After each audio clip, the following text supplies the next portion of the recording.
Hello, beautiful people.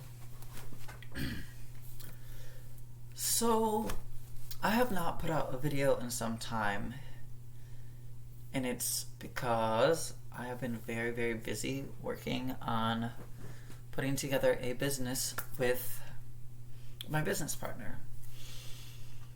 We are opening up a gym called Biting Spirit, and it's going to be a community-based gym. And we are trying to have a gym, for the community, but a gym that also incorporates the importance of spirituality with our wellness. So, and it's so important. Like we're trying to write programs and do all this, not just for adults, but we really want to work with children because that's our future. I've said this before and I'll say it again. If you want to see what your future is going to look like, look at the youth. Look at the children. Think about it. When I was in elementary school, I was taught about integration, and not being racist, which is a very good thing. That teaches us to love everything. We were part of a reduce, reuse, recycle campaign. We were taught that in school so that we were more conscious about caring about the planet. And the list goes on. But look at how that carries through, even to this day, how we live our lives. We as adults don't tolerate discrimination. We don't tolerate pollution or not taking care of the planet. Most people my age are intolerant of those things because we learned it at a young age, and you remember and you hold on to those. Those are values that those are values that we were taught, and good ones at that. And when you have a good value taught to you as a kid, you carry that for the rest of your life because it's a good value. So that's what we're trying to do. We're trying to teach those values to kids. Which that is kids are the very joy of my heart. I love children. I love kids. Animals too, but I love children. So that's what I've been working on. It's been a lot of legwork. It's been a lot of logistics. It's been a lot of, getting social media ready. We're going to have our website up this week along with our programs and all that good stuff. So that's what I've been working on. However, I did promise that I would put a video out on Starseeds. And the biggest reason that I wanted to do this was because I study my ancestry a lot. I channel my ancestors a lot for their wisdom. I'm a healer, intuitively, and I'm a psychic intuitively as well. So I highly value looking to my ancestors for knowledge. And I would say that I was led, whether it be by them or by the universe itself, to look into starseeds. And another big thing that I tried to kind of do is associate these starseeds with ancient civilizations and cultures, because I think it kind of gives you a perspective on where things came from culturally and why certain people are the way they are, look the way they are, and have the gifts that they do from their lineage, from their ancestry. I think it kind of builds a bridge between those things, and I think that is very interesting, and I believe it wholeheartedly. So I'm going to break down first what type of starseeds we know about, and I hope that we don't limit, place this at, like what I'm telling you, as a limit to all there is, because there's so much more beyond this. This is really only the surface. But I'm going to break down kind of what these starseeds are that we know about currently, and what their values, what their, just what they are, what kind of beings they are. And then, interestingly enough, I'm going to tell you what I associate certain starseeds with. Because when I look at my ancestry, I can see connections between where I come from and starseeds. So I'm going to bring up other ancient civilizations that I think might have had some influence from these starseeds. The first one I'm going to go over, I'm actually going to go over this one first for a reason, and it's because I think that this starseed is probably the most egotistical, and when you see negativity in the world, or catch yourself under the influence of negativity, I think that you know where to look, and you know what starseed that might come from, and you might understand better, like, maybe I'm being manipulated to feel this way. Why do I feel this way? Sometimes you feel dark and down because you're depressed and you're stressed out and you have a lack of rest. You haven't rested, or you're malnourished. Or sometimes you have a negative outlook on things because of your influence. So where does that come from? Where did the ego come from? So reading about this starseed makes me think that maybe they created the ego. So this first one they are called the reptilians, also known as lizard people, saurians, or draconians. These shapeshifters seek to control the earth in the pursuit of selfish benefit. They seek to manipulate human societies, cultures, and human developments. I would associate this starseed with kind of like Roman Greek societies, probably during the time of Jesus, because of the way they punished people and tried to control people, and just some of the cultural things they did, which to humans, which were kind of messed up in my opinion. And if you look at Christian mythology, and you look at just the cannibalism and the natures of demons and the appearances of demons, how they look almost reptilian, I think that maybe I associate reptilians with the Roman and Greek and almost the Roman and Greek societies during the time, as well as maybe even the Pharisees. The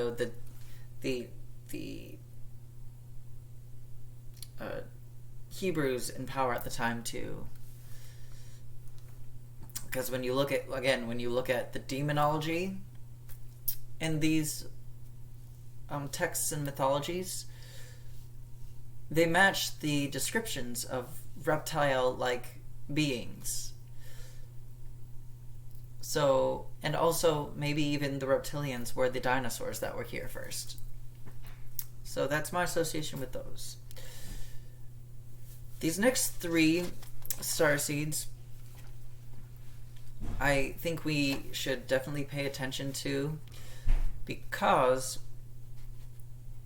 I think these starseeds are almost holographic to where we are now as a human race. We're in a transition, like a revolutionary transition as a human race.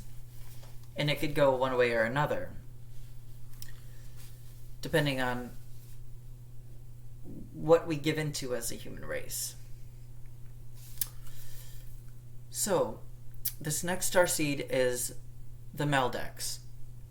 Meldek was a planet in our solar system with attributes similar to Earth, but they became lazy and sick. Their lust and control for power destroyed their planet. They learned from their mistakes and came to Earth to teach humanoids this lesson. So, I think that, that explains itself in a way of what I was saying before. This next starseed, in fact, it's a pair. So, we have the Lemurian civilization, or people, and we have the Atlantean civilization or people.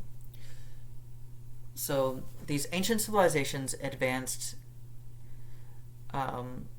in ways very similar to the Maldeks and Wakandans. They existed in the oceans, somehow. So they were lost at sea. And also, like the Maldeks, they eventually destroyed themselves through greed, laziness, and disease. Many technologies, ideas, and spiritual attributes were not lost. The most advanced souls were actually rescued and taken to other planets throughout the universe to be starseeds there. So they're a lot like the Maldeks, but they're like the Maldeks. Like if the Maldeks had, if the Maldeks were like started here and then went to another galaxy, they're very similar. So again, I think that's very similar to the stage we're in now, where we can choose to love and be intimate people and grow together, or we can choose power, greed, laziness, entitlement, the ego, essentially.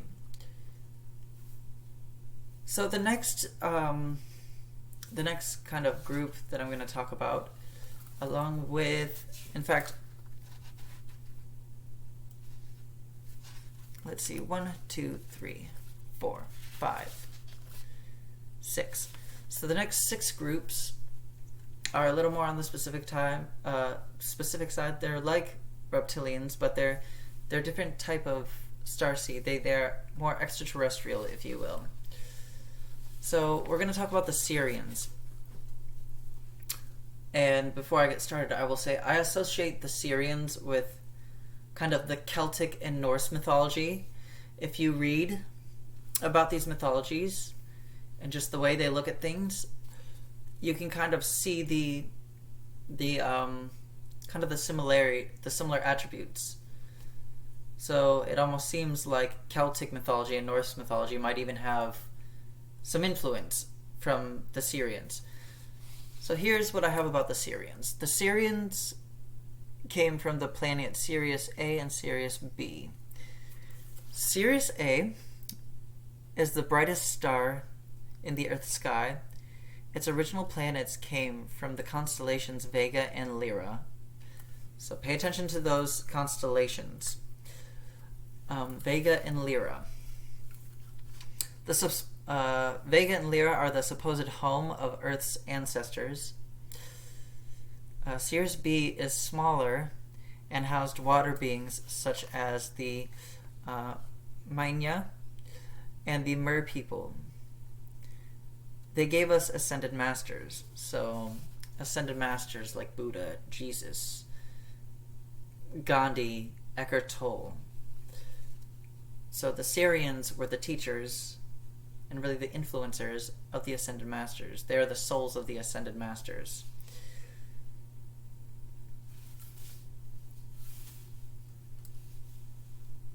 Alright, so our next group, they are called the Arcturians. And when it comes to Arcturians, I associate them with Catholic mythology, Celtic mythology, Roman mythology. And what else do I have here? Yeah, so Catholic, Celtic, and Roman. And you'll see why in just a moment. But Arcturians are profound beings that came from Arcturus, the Arcturus galaxy, which is the most advanced galaxy to ever exist. They are 5th and 9th dimensional beings that built the original prototype for the original prototype for us to live on Earth. Arcturus is the brightest star in the Buddhist constellation. Arcturians are emotionally and mentally advanced. They bring us shamans and healers for humanity. They work through ethereal and celestial realms. They played a key component in the creation of the church. So when it comes to like Christianity, Catholicism, Celtic and Roman mythologies, and having more of like a form god or form gods, I think Arcturians created that. They have that influence. I believe that Jesus was an Arcturian. He might have been the Son of Man, but Jesus was an Arcturian. And he came here to bring us knowledge. I mean, he was the ultimate healer and shaman that we knew of at the time. There are plenty of healers and prophets and whatnot. But when I think of Jesus, I think of him as an Arcturian. Somebody who understands rules and makes them because he knows that they work. So, or when you think of Buddha, or even Eckhart Tolle, or Alan Watts,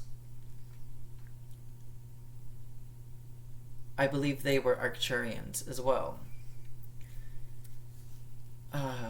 So on to the next starseed. So Orion, or the Orionians, if you will. So they question every detail. They try to create living beings that are based in the mind. They are obsessed with science and research, but sadly lack understanding of the heart. They are here to improve our understanding of science and to learn trust and faith from the human race. And another little note, but sometimes they can be agents to the reptilians. I think Scientologists may be of the Orion influence. It makes sense. I think that makes sense. And if you really look at the pathology of where Scientology came from and their beliefs, that's what I associate with the Orionians. I also associate Judaism a little bit, just because Judaism is very fundamentally based. There's so much form and fundamental in why they do things that way. Because at the time, when Judaism first came around, scientifically, like, they were the most advanced. They were the most advanced. Like, they understood how things worked. So that's kind of what I associate the Orionians with. So Orionian. So Orion. So Orionian is why I call them that. The next starseed is very interesting. I find this to be probably the most interesting and mysterious one.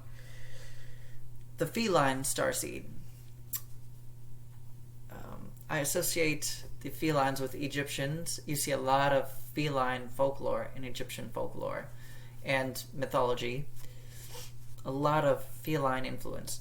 So these beings are from Lyra, which again, that's where our ancestors are from too.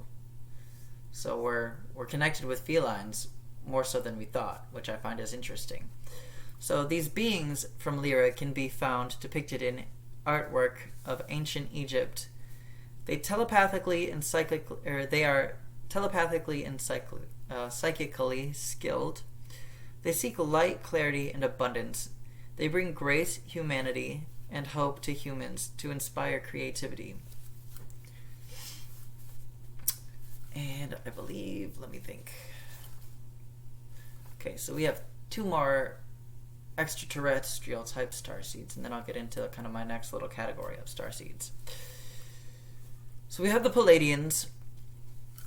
When I think of Palladians, I think of more Germanic, like the Germanic cultures from ancient cultures, Germanic or even Celtic.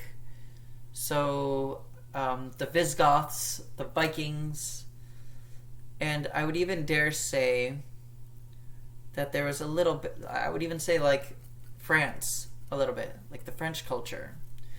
Because the thing about France is the French are kind of like a meshing between Celtic, Germanic, and Romance. So the Romance cultures. So like Latin, Celtic, Germanic, and Latin.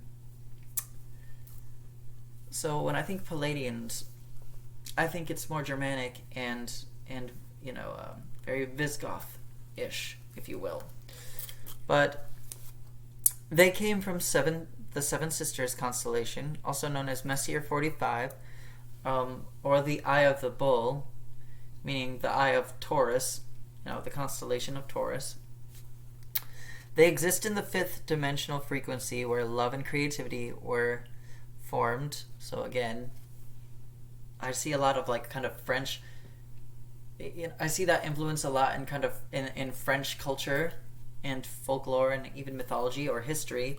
There's a lot of romance and creativity in art and beauty. So moreover, they are matriarchal and human-like, but more emotionally and spiritually evolved. They are here to expand consciousness. Next, the Andromedan, or the Andromedan. So that's Andromedan, like the constellation and the mythological character in Greek mythology. So Andromedan was a maiden who was going to be sacrificed to the serpent before, I believe, Perseus came with Medusa's head and threw it at the serpent to stop it and destroy it before the maiden was eaten and sacrificed. So Andromedan, the constellation, it's also a galaxy, a beautiful galaxy shaped like a spiral. So the notes I have on these starseeds. So this loving, benevolent, and telepathic race is from the spiral-shaped Andromedan galaxy, also known as MS-31 or M31. And they have one mission: to bring peace and love to the races enslaved by the reptilians. They are heart-centered and masters of science, highly balanced left and right brains. Their brains, like they have really advanced and balanced left and right brains. So that's pretty cool. And I'll come back to Andromedans later, because I do have one note about them that I'd like to bring to your attention. That it was just a psychic message that the ancestors gave to me a couple days ago, which is kind of cool. But next we have light workers. Most people have heard of light workers. If light workers, like, that's a very common phrase, and it has many definitions. But when we're talking about starseeds, light workers are souls from a variety of planets and realms. They incarnate to bring consciousness, kindness, love, and goodness to everyone. They're not beholden to any society, planet, culture, or mission. They're only beholden to light. They do what they do for light. They do what they do for love. They do what they do for, they do what they do to bring out the best in everyone. So that's what a light worker is, which is very interesting. And when it comes to Andromedan, I'm sorry, I forgot to say this. When it comes to Andromedan, I associate Andromedan with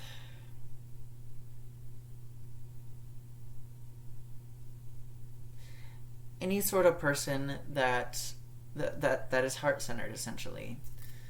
I don't associate Andromedan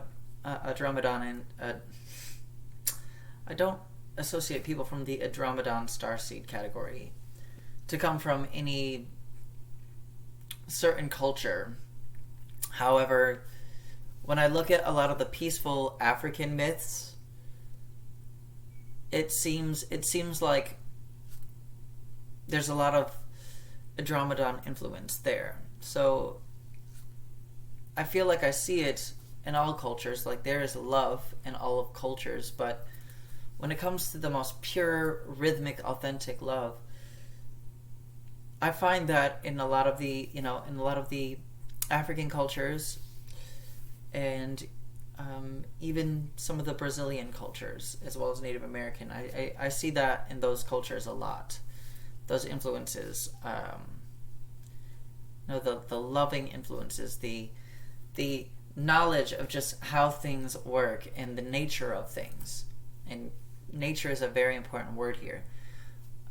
But getting back to light workers, again, light workers aren't beholden to any culture. Like, light workers are everywhere. They're in every culture, in every part of the galaxy. Like, light workers are everywhere. They're not even beholden to a dimension. They are, like, multi-dimensional.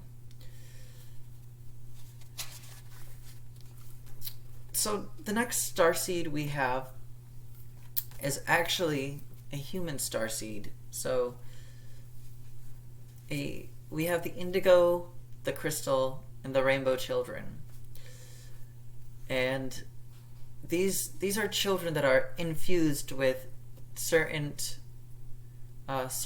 qualities. So our indigo children are infused with the power of Michael, so a celestial. They're infused with the celestial power, and can be stubborn with an intolerance towards unfairness. The crystal children are infused with light joy. They have the clarity of Gabriel, so they're infused with celestial energy again, but a different type. The clarity of Gabriel, they tend to be fair and kind, more so than the rainbow children or the indigo children. And we have the rainbow children. Rainbow children are all about revolution, evolution. They oftentimes end up being teachers and working with light workers. They tend to push us to grow. They're pushy. Even when it's a double standard for them, they're pushy. So those are all the starseeds that we know of currently. However, I was able to put something together and figure it out off the bat. So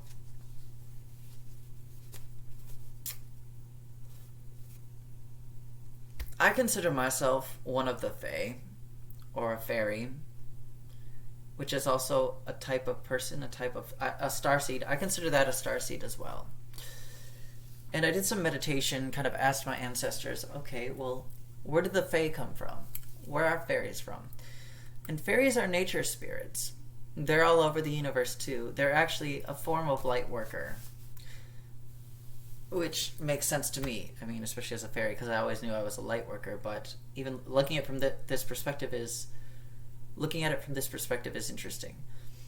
So fairies are nature spirits, and they're light workers that specifically do things for the sake of nature. Nature of the planet, nature of a person, nature of the galaxy. Fairies are nature spirits. And because they're light workers, they're not beholden to any like dimension, galaxy, what have you. But they can oftentimes have past lives of starseeds that were. So one thing I was able to channel about myself is that I am a fairy and a light worker, but one of my past lives was as one of the Andromedon, because love, well, and fairies actually are light workers that it's strange. They're light workers that are very connected to the Andromedon, because fairies are very part of nature. In fact, is love. You know, one of the biggest parts of nature is love. Part of creation is love. So they have a very strong connection to the Andromedon people, and they also, I believe this is, what's the Palladian? Yeah, they have a very strong connection to the Andromedan and the Palladian people. Because love and creation, is very fifth dimensional. And both of these societies are highly functional on that. So, when it comes to fairies and the cultural and expressive ways that you see, you'll see similarities between them and Andromedan and Palladians. So, depending on the dominion of the fairy, you'll be able to figure out which one they tend to lean towards more. Now, the dominion I lean towards more is the Andromedan, because romance is huge to me. That's one of my biggest... romance is the love of my life. I love meddling in romance.